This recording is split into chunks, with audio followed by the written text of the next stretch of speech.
ની વાર્તા છે ચક્કો અને ચક્કીની. એક ચક્કો હતો અને એક ચક્કી હતી. હવે ચક્કો હતો એ બહુ આળસુ હતો, આખો દિવસ સૂઈ જ રહે. અને ચક્કી હતી તે મહેનતુ હતી.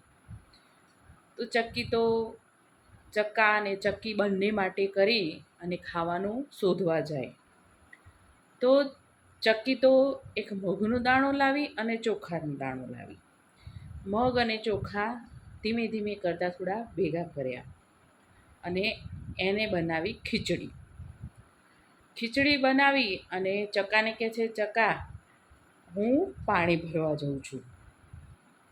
તો ચક્કી બેન તો ચાલ્યા પાણી ભરવા, અને ચક્કો બેઠો બેઠો જોતો હતો કે ચક્કી બેન પાણી ભરવા ગયા એટલે પાછળ ખીચડી જે તૈયાર થઈ ગઈ હતી એ ખાઈ ગયા.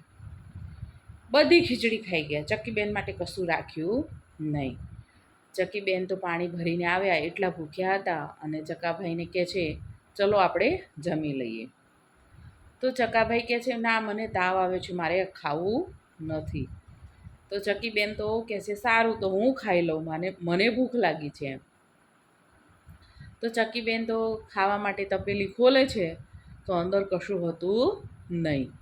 તો ચક્કી બેન કહે છે કે આમાં ખીચડી ક્યાં ગઈ?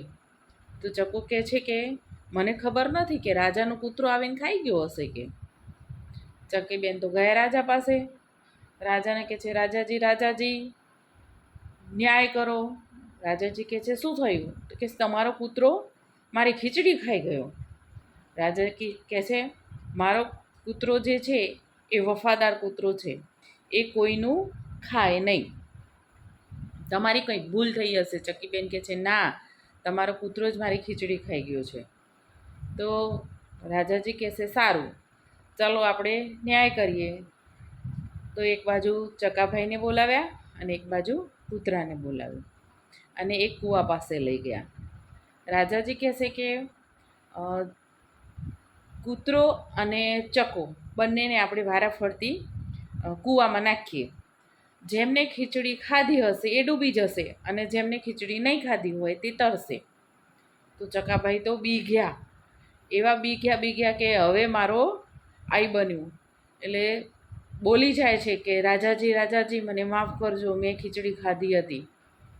એટલે રાજાજી હોશિયાર હતા, એને ચપળતાથી ન્યાય કર્યો અને ચોરને પકડી લીધા.